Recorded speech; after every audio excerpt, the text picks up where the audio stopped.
बड़ी खबर के साथ। बड़ी खबर लखीमपुर खीरी से है, जहां पर महिला प्रत्याशी से बदसलूकी के मामले में 4 और पुलिसकर्मियों को सस्पेंड किया गया है। सीओ और पसगुआ थाना अध्यक्ष सस्पेंड कर दिए गए हैं।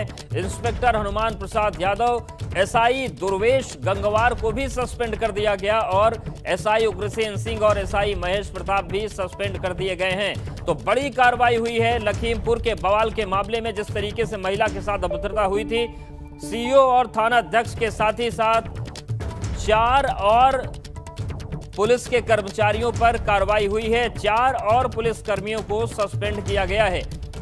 तो सीओ और पसगुआ थाना अध्यक्ष के बाद 4 और लोगों पर गाज गिरी है। इंस्पेक्टर हनुमान प्रसाद यादव, एसआई दुर्वेश गंगवार को सस्पेंड किया गया है। इनके साथ ही एसआई उग्रसेन सिंह और एसआई महेश प्रताप भी सस्पेंड कर दिए गए हैं। तो बड़ी खबर लखीमपुर खीरी से है। जिस तरीके से कल नामांकन के दौरान बवाल हुआ था, इसके बाद महिला के साथ जो बदतमीजी हुई उसके वीडियो वायरल हुए और उसके बाद राजनीति शुरू हुई। अखिलेश यादव ने इस पर निशाना साधा, बसपा मुखर हुई, सुभाषपा अध्यक्ष भी सरकार पर निशाना साधने लगे, लेकिन मामले का संज्ञान सीएम ने लिया है। बड़ी कार्रवाई हुई है। अनुभव हमारे साथ जुड़ गया। अनुभव, जिस तरीके की तस्वीरें कल आई थी, ऐसा लगा ही नहीं कि कानून व्यवस्था नाम की कोई चीज बची है, और यही वजह रही कि सीएम को संज्ञान लेना पड़ा और सख्त कार्रवाई करनी पड़ी। देखिए, बिल्कुल जिस तरह से तस्वीर सामने आई थी और एक प्रस्तावक जब जा रही थी खासतौर से वहाँ पर अपना जो सदस्य थी उस नामांकन के लिए, तब जिस तरह से 2 लोगों ने वहाँ पर अभद्रता की थी और पूरी तरीके से तस्वीरों में साफ दिख रहा है कि कैसे कोशिश की रोकने की और गाली भी की थी। मुख्यमंत्री ने आज इस पर काफी नाराजगी जताई और साफ तौर पर कहा था कि इस तरह की घटनाएं बर्दाश्त नहीं की जाएंगी। और यही वजह है कि जो वहाँ पर पूरा जो थाना था पसगवा, वहाँ पर जो सीओ थे अभय प्रताप, उनको जो एसएचओ है आदेश कुमार, उनको इंस्पेक्टर हनुमान प्रसाद, यानी कुल ऐसे 6 लोग थे। सभी को सस्पेंशन की कार्रवाई की गई मुख्यमंत्री ने जब निर्देश दिया, और ये एक मुद्दा भी बन गया।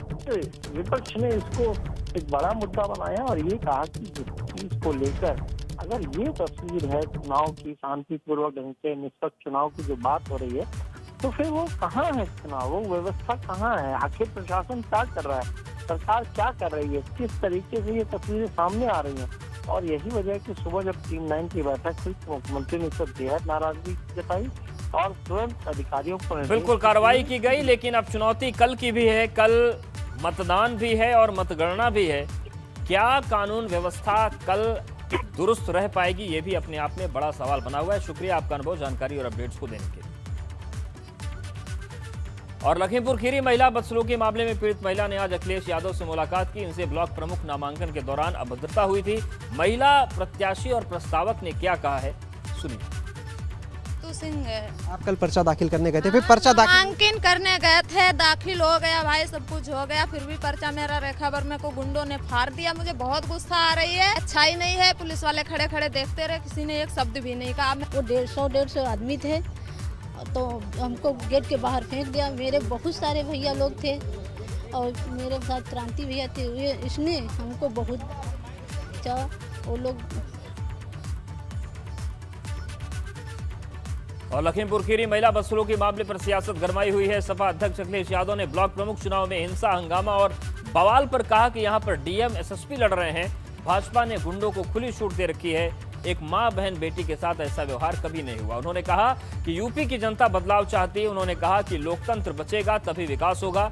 अगर वोट का अधिकार ही छीन लेंगे तो फिर क्या होगा।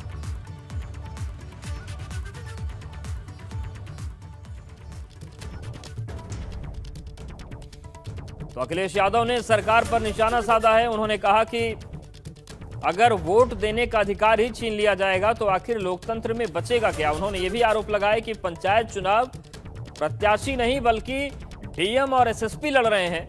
और उन्होंने यह भी कहा है कि आने वाले वक्त में ऐसे लोगों के खिलाफ कार्रवाई की जाएगी। आने वाले वक्त से का मतलब यह था कि अगर उनकी सरकार आती है तो ऐसे डीएम एसपी को चिन्हित करके कार्रवाई की जाएगी।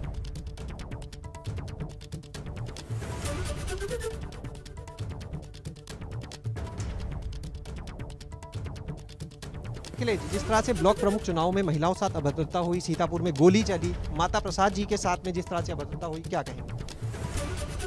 लखीमपुर में एक बहन के साथ भारतीय जनता पार्टी के गुंडों ने व्यवहार किया, अपमानित किया। कन्नौज में इसी तरीके से भारतीय जनता पार्टी के गुंडों ने एबीपी के चैनल के पत्रकार को अपमानित किया, पीटा। इसी तरीके से उत्तर प्रदेश के कई बार रहे स्पीकर आदरणीय माता प्रसाद पांडे जी, उनके साथ भी भारतीय जनता पार्टी के गुंडों ने अपमानित करने का काम किया है। ये जो अपमान हो रहा है और जिस तरीके से लोकतंत्र को ख़त्म करने का काम हो रहा है, उत्तर प्रदेश की जनता देख रही है। समय आने पर भारतीय जनता पार्टी को उखाड़ फेंकने का काम करेंगे। जिला पंचायत सदस्य के जब चुनाव हुए तो तस्वीर अलग थी, सपा ने बहुत अच्छे प्रदर्शन किया, लेकिन जब अध्यक्ष बनाने की बारी आई तो तस्वीर बिल्कुल बदली। उत्तर प्रदेश की जनता को जब मतदान करने का मौका मिला, उसमें भारतीय जनता पार्टी बुरी तरह हार गई और अपनी हार को छिपाने के लिए मुख्यमंत्री के सहारे पर पूरे उत्तर प्रदेश के प्रशासनिक अधिकारियों ने इस तरह का व्यवहार जनता के साथ और जो चुने हुए हैं सदस्य उनके साथ किया है। ये केवल परसेप्शन बिल्डिंग है कि अगर सदस्य नहीं जीत पाए हैं तो हम अध्यक्ष कैसे जीत जाएं। एक परसेप्शन उत्तर प्रदेश के बाहर क्रिएट करना चाहते हैं कि सबसे ज़्यादा ब्लॉक प्रमुख और सबसे ज़्यादा जिला पंचायत अध्यक्ष भारतीय जनता पार्टी के हैं, जबकि सबसे ज़्यादा सदस्य, सबसे ज़्यादा बीडीसी अगर जनता ने किसी की पार्टी के चुने हैं तो समाजवादी पार्टी। इसको लेकर क्या कहेंगे? ओवैसी आए थे, उन्होंने भी कहा कि MY फैक्टर 22 में सरकार बन रही है। आपका धन्यवाद। यहाँ पर अखिलेश यादव से भी बात की, उन्होंने कहा कि 22 में सरकार बनेगी। उन्होंने कहा कि महिलाओं के साथ जो भद्रता हो रही है उस महिला से भी उन्होंने मुलाकात की और यहाँ पर गुंडा राज इस समय चल रहा है। कैमरा सहयोगी प्रमोद के साथ शैलेश अरोड़ा, ABP गंगा, लखनऊ। लखीमपुर खीरी में महिला प्रत्याशी के साथ बदसलूकी मामले में पुलिस ने दोनों आरोपी यश वर्मा और विल सिंह को गिरफ्तार कर लिया है। नामांकन के दौरान पसगुमा थाने के पास इन्हीं दोनों आरोपियों ने महिला प्रत्याशी से बदसलूकी की थी।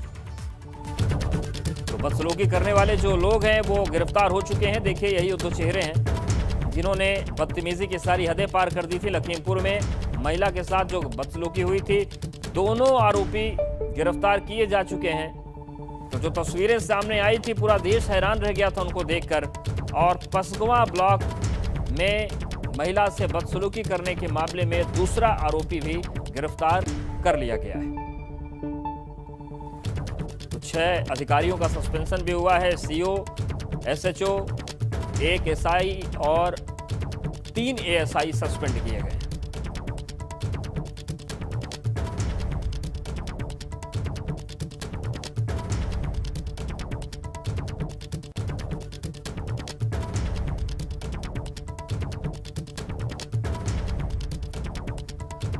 तो लखीमपुर खीरी के मामले में दूसरा आरोपी भी गिरफ्तार कर लिया गया है।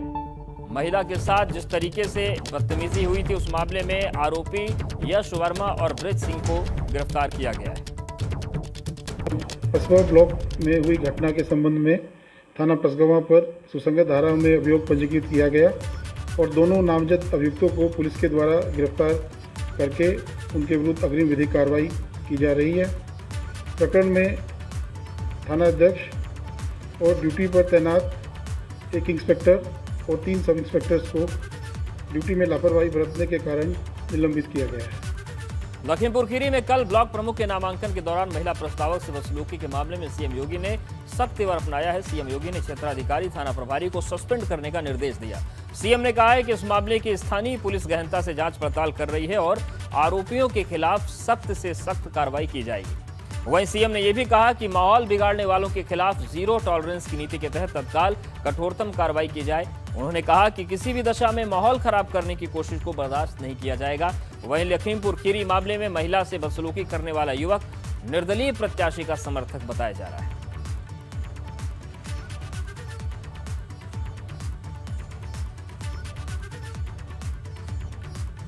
बाराबंकी में सपा प्रत्याशी रेणु वर्मा निर्विरोध जीत गई हैं। सिरौली गौसपुर ब्लॉक से प्रत्याशी थी।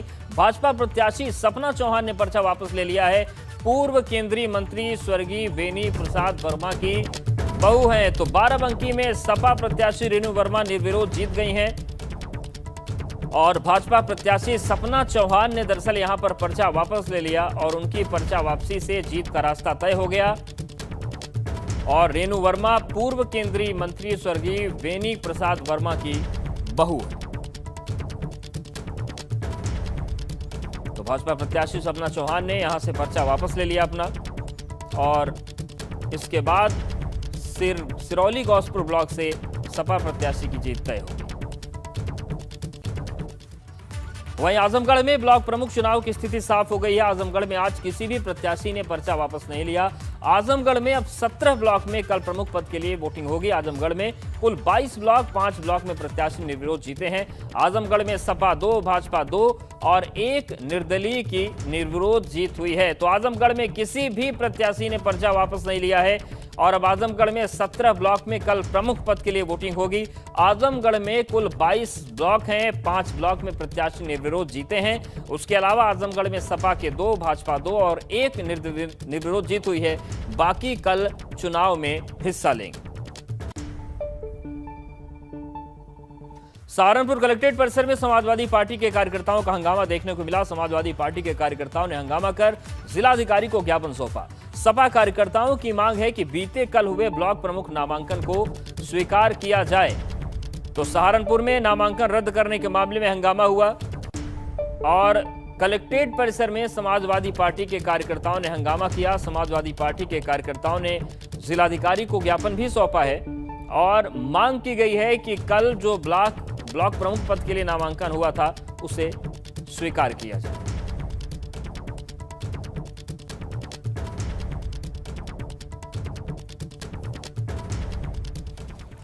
और बड़ी खबर एटा से भी है। एटा में 8 ब्लॉक में से 5 ब्लॉक प्रमुख निर्विरोध चुने गए हैं और 3 पर कल मतदान होगा। एटा में नाम वापसी की समय सीमा समाप्त होने के बाद अब 3 ब्लॉक प्रमुख की सीटों पर कल मतदान किया जाएगा। 5 ब्लॉक में निर्विरोध निर्वाचन हो चुका है। शीतलपुर से पुष्पेंद्र लोधी, जलेसर से भूदेवी, अवागढ़ से गंगा श्री, मारारा से रवि वर्मा, निधौली कला से मंजू यादव निर्विरोध निर्वाचित हो चुके हैं। वहीं अलीगंज, जैथरा, सकीट ब्लॉक प्रमुख की सीटों पर कल मतदान होना है।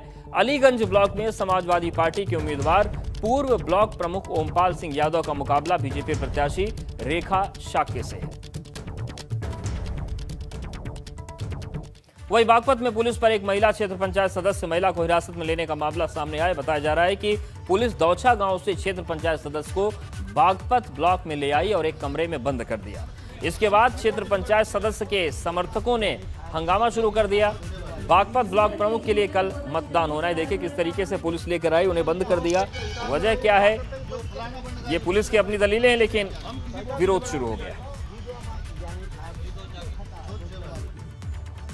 कौशाम्बी में चायल तहसील गेट के सामने एक बंदूकबाज महिला की दबंगई ने सबको हैरत में डाल दिया। बताया जा रहा है कि मामला पैसों के लेन देन का है, जिसे लेकर महिला ने बीच सड़क पर ही दिन दहाड़े युवक का कॉलर पकड़ लिया। इस दौरान लोग तमाशबीन बने रहे। आप देखिए किस तरीके से कंधे पर बंदूक टंगी हुई है।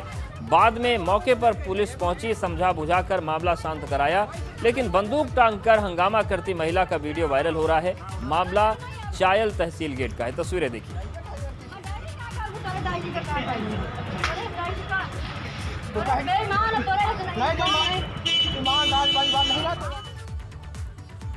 अयोध्या में बड़ा और दर्दनाक हादसा हुआ है। अयोध्या में सरयू नदी में डूबे 12 लोगों में से गोताखोरों ने 6 को बाहर निकाल लिया है, जिसमें से 3 लोगों की मौत की आशंका जाहिर की जा रही है, जबकि 3 लोगों को अस्पताल में भर्ती कराया गया है। वहीं जल पुलिस और गोताखोर अभी भी बाकी बचे 6 लोगों की तलाश में जुटे हैं। बताया जा रहा है कि सिकंदराबाद इलाके का परिवार अयोध्या आया हुआ था आगरा से, जहां वो नहाने के लिए गुप्तार घाट पहुंचे। तेज बहाव की वजह से परिवार के 12 लोग सरयू में डूब गए। 6 लोगों को निकाल लिया गया, जिनमें से 3 की मौत की आशंका जताई जा रही है। तो लगातार रेस्क्यू ऑपरेशन जारी है। मुख्यमंत्री ने भी हादसे का संज्ञान ले लिया है और अब नया अपडेट ये आया है कि 8 लोग बाहर निकाले गए हैं, जिनमें से 3 के मौत की आशंका है और बाकी लोगों का अस्पताल में इलाज चल रहा है। नहाते वक्त यह हादसा हुआ था और अब 4 लोगों की तलाश और चल रही है। डूबने वालों में महिलाएं और बच्चे हैं। आगरा के सिकंदराबाद से ये लोग आए थे अयोध्या में स्नान के लिए, लेकिन गुप्तार घाट में हादसा हो गया। ये देखिए, ये एक रेस्क्यू की तस्वीर सामने आई है। तो शुरुआती दौर में 3 लोगों को तो बाहर निकाल लिया गया था और बाकी अभी 5 लोग और बाहर निकाल लिए गए हैं, लेकिन 4 लोगों की तलाश चल रही है। लगातार पीएसी के जो गोताखोर हैं वो भी लगे हुए हैं, जो स्थानीय गोताखोर हैं वो भी लगे हैं और मुख्यमंत्री ने इस मामले में संज्ञान लेते हुए तेज कार्रवाई के निर्देश दिए। 2 परिवार आए थे, मतलब 4 परिवार थे, 2 गाड़ी में आए थे। हम सभी बाहर पे आए थे, हमने कहा इधर घूम के जाएंगे, बोले कि नहीं एक और गुप्त घाट है वहाँ पे चले जाओ। नाप करके फिर हम यहाँ पे आ गए। यहाँ पे आ गए, नाप हमने छोड़ दी। फिर पूजा वो बोले कि यहाँ पूजा होती है, मंदिर है वो सीताराम जी का, एक और मंदिर था, दोनों मंदिर के दर्शन करे। फिर बोले चलो इधर घूमे आते हैं। घूमने आ गए, यहाँ बैठ गए। वहाँ पे आ गई बारिश, 4 लेडीज हमारी यहाँ बैठ गई थी कि उन्हें जल फल ले ले, और हम यहाँ बैठे थे, भीग गए तो कपड़े फड़े उतार के बैठे थे। एकदम वो फिसले तो हमने ये क्या हुआ, एक लग गई, फिर दूसरी लग गई, तीसरी लगते फिर चले गए। 4 तो सुरक्षित पता चल रहा था, अनकॉन्शियस थे तो उनको अस्पताल ले गए। ये भी पूरा डिटेल जो है, चूँकि कुछ नेम्स तो हम लोगों ने सभी के कलेक्ट किए हैं। अब उसमें एक्चुअल जो है उनकी फैमिली से भी वेरीफाई करना पड़ेगा। उनकी फैमिली के लोग में भी थोड़ा सा ट्रॉमेटाइज है, ट्रॉमा में है, तो ऑब्वियसली वो थोड़ा सा कंफर्म करके ही देना उचित रहेगा। वो बिना कंफर्म किए देना। मैं संख्या आपको बता सकता हूँ जो कि उनके परिवार से। कितने बजे की घटना है ये? रफली मैं समझता हूँ 12 बजे की। और चलिए अब बात करते हैं गोंडा की, जहां पर गोंडा में सोशल मीडिया पर एक वीडियो तेजी से वायरल हो रहा है, जिसमें कटरा विधानसभा क्षेत्र के पूर्व सपा विधायक बैजनाथ दुबे एक जनसभा के दौरान अपने कार्यकर्ताओं को लाठी डंडे से लैस होकर नामांकन करने के लिए कह रहे हैं। आपको बता दें कि 7 जुलाई को कटरा ब्लॉक में सपा समर्थित प्रत्याशी को बीजेपी के कार्यकर्ताओं ने नामांकन पर्चा नहीं खरीदने दिया, जिस पर पूर्व विधायक बैजनाथ दुबे इनके समर्थन में आए और उनकी गाड़ी पर पथराव किया गया था। पुलिस ने भीड़ को काबू पाने के लिए लाठी भाजने के लिए साथ हवाई फायरिंग भी की थी, लेकिन ये वीडियो अब सोशल मीडिया पर वायरल हो रहा है। ये वीडियो नामांकन करने के पहले का बताया जा रहा है, जिसमें पूर्व विधायक बैजनाथ दुबे द्वारा लोग लाठी डंडों से लैस होकर वहां पहुंचे।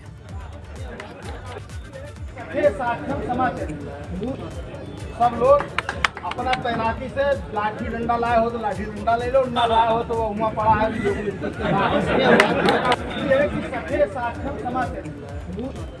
सब लोग अपना तैनाती से लाठी डंडा लाए हो तो लाठी डंडा ले लो, ना लाए हो तो वो हुआ पड़ा है।